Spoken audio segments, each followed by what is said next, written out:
Hi everyone, welcome back to my channel.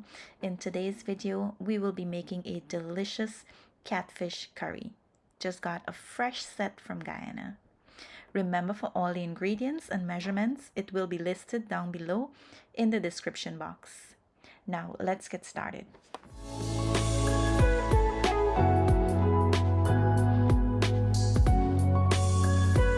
Now let's take a quick look at the ingredients we will need.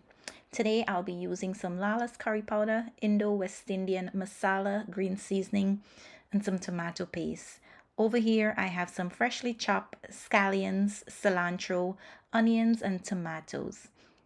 In this small container I have some chicken bouillon, accent, adobo, and complete seasoning.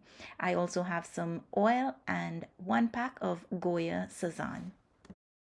I will also be using 1 green mango, some okra, and 2 Wir Wir Pepper. And here's a look at my catfish that I've already washed and prepared for cooking. Now to my preheated pan, I'm going to go in with my oil, and we are going to allow the oil to come up to a nice hot temperature. While the oil is coming up to a nice hot temperature, we're going to go ahead and mix all our masala and our green seasoning together. You want to make sure that they are evenly combined. We don't want to add any dry curry powder or masala to the oil, otherwise it can burn, which will cause your curry to become or taste bitter. So now that the oil is nice and hot, you're going to go in with the masala mixture. You want to make sure you fry your masala mixture until the oil starts separating from the masala. Go ahead and turn your stove down to medium-low heat and allow this to cook for about 3 to 4 minutes, or like I said, until the masala starts separating from the oil. So now that the masala is starting to separate from the oil, I'm going to go in with my mango, and I'm also going to go in with my onions. We'll then mix it together and allow it to cook. We want to keep our stove on medium heat. Now to that, I'm going to go in with 1 cup of water. I'm just adding a little bit of water so that the mango can be cooked like halfway through before I add in my fish. As we all know, or we may not know, some of us may not know, that the catfish is such a soft fish and do not require that much long cook time. By the time the mango is fully cooked, the fish usually becomes really soft and tends to fall apart. So to avoid that, I like to cook my mango halfway through. So now that the mango is halfway cooked, I'm going to go in with my fish.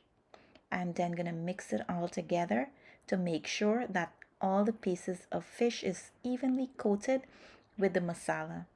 Once everything is nicely coated, we're then going to cover it and allow it to fry on medium-low heat. If there is any water released from the fish, you are going to allow that water to dry back out completely before we add any water to cook our curry. Now after about 4 minutes, I'm going to check on my fish.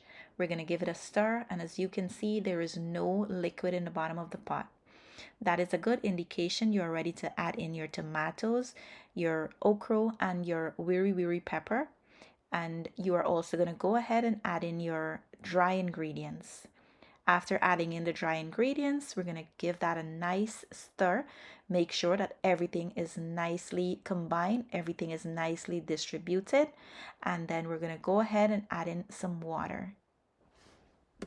You will add just enough water to cover the fish. Like I said earlier in the video, catfish is not a fish that requires a lot of cook time. So after adding in the water, you're just going to stir it all together. Make sure that the fish and the okra is submerged under the water. We're then going to cover it and allow it to cook until the okra is nice and soft. So after about 10 to 15 minutes, I'm checking on my curry. The okra is nice and soft, the fish is fully cooked, and the gravy is at a consistency that I like. Now what you want to do is taste to make sure that there is enough salt. If you would like to add some more salt, you can go ahead and add some garlic salt, or if you don't have garlic salt, go ahead and add in some regular salt. If you would like to use some of the adobo as a salt substitute, then go right ahead, because usually that is what I like to do. Now I'm going to go ahead and add in my scallions and my cilantro. I'm going to give that a nice stir, allow this to cool down, and it is ready to serve. Now after plating this up, this is how the curry is looking. So that brings us to the end of today's video. I do hope you enjoy watching this video as much as I enjoy making it for you all. Don't forget to like, comment, and subscribe to my channel if you haven't yet subscribed for more delicious recipe. As usual, I want to say thank you for watching, goodbye, and I will see you in my next video.